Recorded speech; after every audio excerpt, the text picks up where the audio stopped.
नमस्कार दोस्तों। आज हम पढ़ेंगे हिस्टोलॉजी। हिस्टोलॉजी मीन्स औद्योगिक विज्ञान, जिसमें हम टिश्यूज़ के बारे में स्टडी करते हैं। ठीक है। हिस्टोलॉजी फर्स्ट किसने वो किया था डिस्कवर? मार्सेलो मेलपिगी ने। ठीक है, मार्सेलो मेलपिगी ने। मैंने ऊपर से हिंदी में लिखा है, लेकिन नोट्स मैंने इंग्लिश में बना रखे हैं और बाकी मैं हिंदी में समझा दूंगी, और हिंदी का पार्ट इसमें शामिल है जो मैंने डायरेक्टली बुक से ही वो कर रखा है। ठीक है, और इंग्लिश में मैंने नोट्स बना रखे हैं। ये वैसे तो ये बीएससी थर्ड ईयर के लिए बना रही हूँ, क्योंकि इसमें काफ़ी लंबा चौड़ा नोट्स है। बीएससी थर्ड ईयर के हिसाब से बना रही हूँ, बट आपकी ये BSc first year second year मतलब बेसिक भी कंप्लीट कर सकते हैं इन चीज़ों से, और बाकी 11th-12th हो गया आपका, इसमें भी वो होता है। और बीएससी नर्सिंग वगैरह कर रहे हैं तो उसके लिए भी बहुत अच्छा है हिस्टोलॉजी। इसमें क्या है, ऐसे समान कोशिकाओं के समूह को कहते हैं जो विशिष्ट कार्यों के लिए मतलब कोई मतलब विशिष्ट कार्य के लिए बने होते हैं। जो समूह बना होता है उसी को क्या बोलते हैं? टिश्यू बोलते हैं। ठीक है। When the similar cell made up the group the cell bundle is especially work one the special work called tissue। ठीक है। एग्जाम्पल क्या हो जाएगा इसमें? जैसे एपिथेलियम टिश्यू हो जाएगा, कनेक्टिव टिश्यू हो जाएगा, है ना। ये क्या क्या काम करते हैं ना। एपिथेलियम का काम अलग होगा, कनेक्टिव का अलग होगा। कनेक्टिव में भी अलग अलग होंगे। उनमें क्या होगा? नर्वस और न्यूरस टिश्यू हो जाएंगे, न्यूरल टिश्यू। ये सारी चीज़ें अलग अलग हो जाती है। ठीक है। आज हम टिश्यू के बारे में, एपिथेलियम के ही बारे में पढ़ेंगे।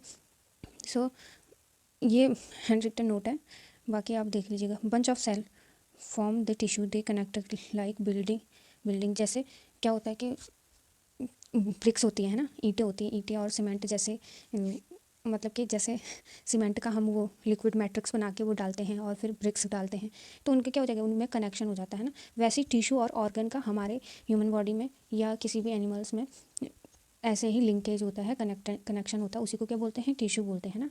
टिश्यू जो किसी ऑर्गन को आउटर लेयर में स्किन से जोड़ सके, टिश्यू वो टिश्यू होती है जो हड्डियों को हड्डियों से जोड़ती है ना।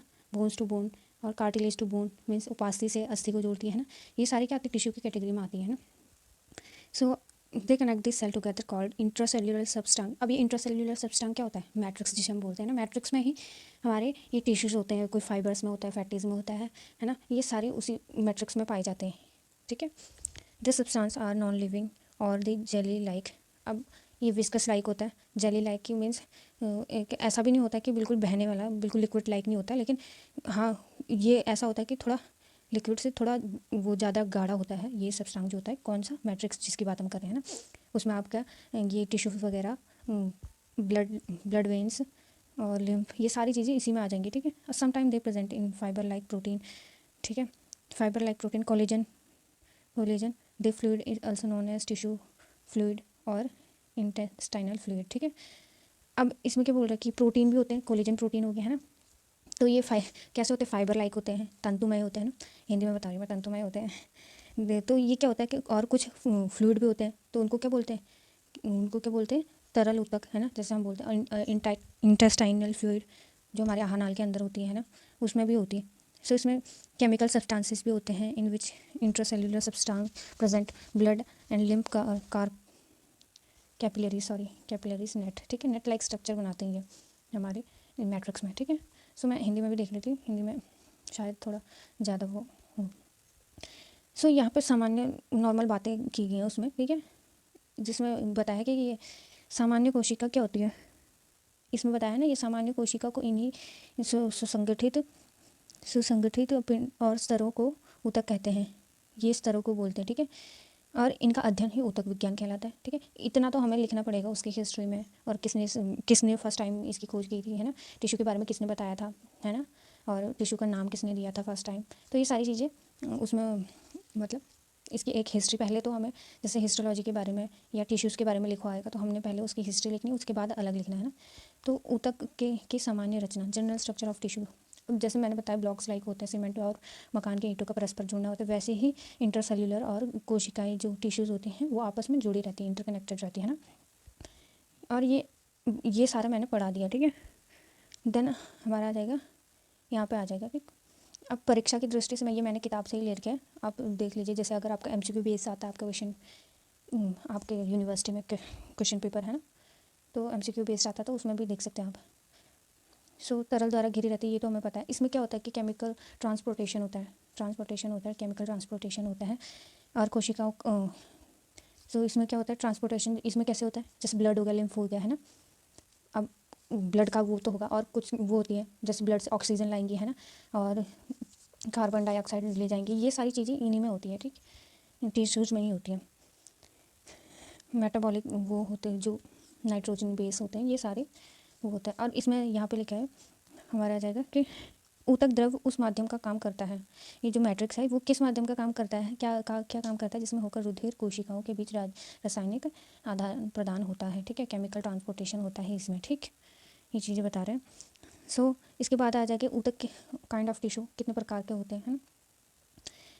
तो इसमें बहुत लंबा लग रहा है मेरे को हिंदी पढ़ने में, तो जहाँ तक तो इसमें आ जाएगा, वैसे पीएससी कर रहे तो इतने लंबे चौड़े पढ़ नहीं पाते। तो ये फर्स्ट क्या आ जाएगा, एपिथेलियल टिश्यू आ जाएगी, ठीक है। इसमें क्या होता है कि बहुत थिन लेयर पाई जाती है, थिन लेयर पाई जाती है।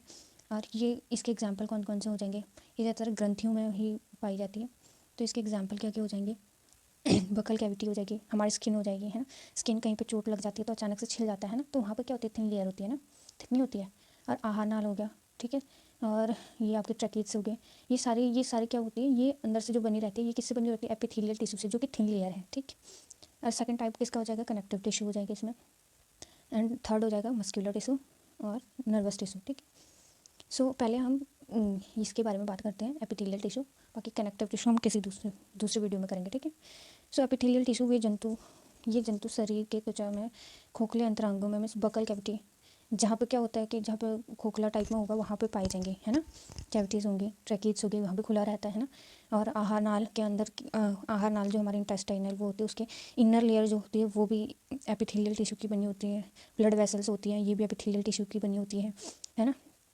और कुछ ठोस भी बनी होती है, थिन वाली तो जैसे एग्जांपल हो गया बकल कैविटी हो गया, ट्रैकीज हो गया हमारे, ठीक है।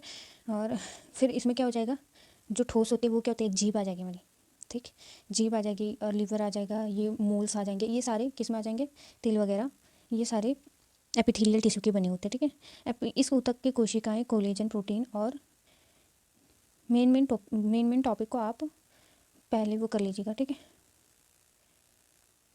तो ये किसका बने होता है, कोलेजन प्रोटीन, प्रोटीओग्लाइकन, ठीक है। और ये क्या होता है कि ये किस में होता है, जो मैट्रिक्स होता है, मैट्रिक्स को क्या बोलते हैं, निर्जीव, जो ये बोल रहा है बेसमेंट मेम्ब्रेन जो होता है मैट्रिक्स में जो फैला होता है, ये यहाँ पे सब फैला होता है, ठीक है। कोलेजन प्रोटीन के बने फाइबर्स जो होते हैं टिश्यूज से होते हैं ना। और कोलेजन के और प्रोटीओग्लाइकन के किसके, ये एपिथेलियल टिश्यू बने होते हैं, ठीक। देन हमें इसी में पढ़ेंगे तो ज़्यादा बेटर अच्छा लगेगा, ठीक है। सो काइंड ऑफ हो गया epithelial tissue, connective tissue, muscular tissue, nervous tissue, ठीक है। सो इसमें क्या आ जाएगा, एपिथेलियल टिश्यू के दो वो होते हैं, ये दो टाइप के होते हैं एपिथेलियल टिश्यू, एक तो कवरिंग होता है, एक ग्लैंडुलर होता है। एक तो आवरण जो प्रोटेक्शन वो करता है जैसे स्किन लाइक हो गया, है ना, और एक ग्लैंडुलर होता है जो ग्लैंड्स में होता है, जैसे आहार नाल में हो गया, बकल कैविटी में हो गया, ये सारे में क्या हो जाता है, ये ग्लैंडुलर हो जाते हैं, ठीक है। सो अब इसके भी अलग अलग टाइप होते हैं। जो आपका ये आवरण होता है कैसे कैसे होता है ना, कॉल्यूमिनार होते हैं, क्यूबिकल होते हैं, स्क्वायर्स होते हैं, विशेषीकृत में स्तंभ भी होते हैं। स्तंभ तो जैसे कि आप मतलब पढ़ने से पता चल रहा है स्तंभ लाइक की, मतलब कि हाँ यार, जैसे पिलर लाइक हो गया, घनाकार हो गया, ठीक है। तो क्या हो जाएगा, ब्रैकेट है ना, ऐसे वो होंगे स्क्वायर्स, तो ये कुछ तीखे नुमा होंगे, है ना। इसको हम आगे पढ़ेंगे। और कुछ स्पेशल होते हैं, ठीक है। अब जो शल्की होते हैं उसमें भी दो टाइप के होते हैं, यूनिसेलुलर ग्लैंड और मल्टी सेलुलर ग्लैंड्स होते हैं, ठीक है। इसके एग्जाम्पल दे रखे हैं। देन हमारा आ जाएगा, हमारे यहाँ पर ये हिंदी में है। तो जहाँ तक कि मैंने बताया एपिथेलियल दो टाइप के होते हैं, आवरण एपिथेलियम, ग्रंथिल एपिथेलियम, ठीक है। और इनके भी सबके ये कवरिंग के क्या हो जाएंगे, पहला तो ये कितने टाइप के हो जाएगा, 4 टाइप का हो जाएगा, स्तंभी, घनाकार, शल्की, विशेषीकृत, ठीक है, सामान्य, स्तंभी। और इसमें भी क्या होते हैं, जो ये 4 टाइप के होते हैं इसमें भी क्या होते हैं, एक तो क्या बोलते हैं सिंपल कॉल्यूमिनार होते हैं, और एक लेयर्ड होते हैं, ठीक, सिंपल और लेयर्ड भी होते हैं। और घनाकार में भी क्या होंगे, सिंपल क्यूबिकल एपिथेलियम और क्या बोलते हैं मल्टी लेयर्ड, ठीक है, ये सारे होते हैं। सो इनके पहले हम कार्यों के बारे में बता देते हैं। एपिथेलियम ऊतक के कार्य आपको जैसा मतलब जैसा अच्छा लगे, आपको हिंदी में पढ़ना ठीक लगे तो आप हिंदी के नोट्स देख लीजिएगा, और इंग्लिश में ठीक लगे तो इंग्लिश में भी ज़्यादा बेटर हो जाएगा ठीक है। सो एपिथेलियम ऊतक के कार्य क्या होते हैं, इसका मूल कार्य क्या होता है, अंतरांगों के लिए सुरक्षात्मक आवरणों के रूप में होता है, ठीक है।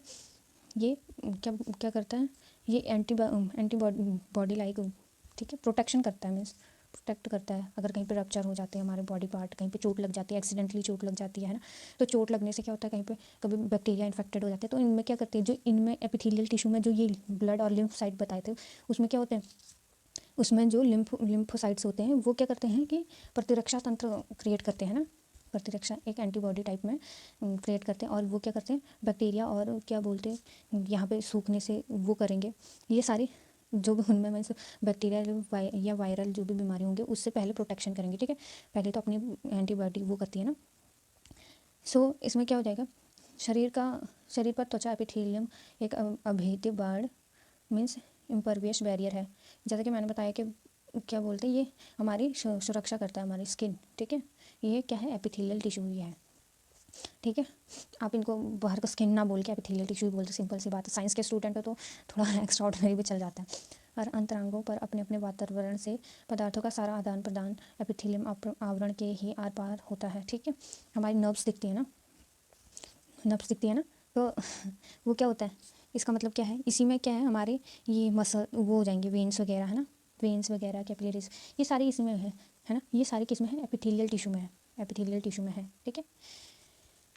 एंड देन क्या हो जाएगा, आहार नाल की दीवार, जैसे कि मैंने बताया कि जो हमारे ये इंटेस्टाइन है ना, इसका क्या होता है, ये इंटेस्टाइनल वॉल से हमारा क्या होता है, कई सारे उसका सिक्रेशन होता है ना, पाचन रसों का, ये तो हमें पता ही है, ठीक है।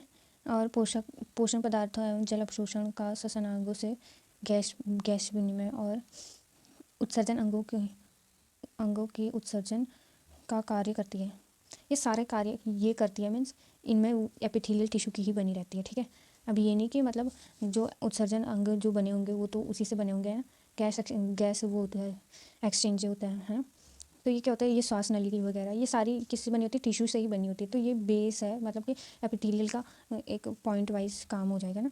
जैसे इसमें आ गया थिन लाइक, उसमें तो वैसे भी पता है, थिन लेयर लाइक सेल दे कवर दे आउटर लेयर सेल, ठीक है। ये क्या करता है कि सेल को, जो हमारे अंदर और ऑर्गन्स है ना, ठीक है, जो ऑर्गन पार्ट है हमारे उनको क्या कवर करता है, some gland are form the tissue, कुछ ग्रंथियाँ भी पाई जाती है, स्किन आउटर टिश्यू और आउटर टिश्यू, स्किन जैसे आउटर हो गया है ना, आउटर ये तो बाहरी ऊतक तो हो गया, बाह्य ऊतक, और ये इनर ऊतक जो है, आंतरिक ऊतक, ठीक है, ये बेकल कैविटी, ट्रैकिट, म्यूकस मेम्ब्रेन, ये सारी इसमें आ जाएंगे, ठीक है। These are also protect the our body inner and outer part, है ना।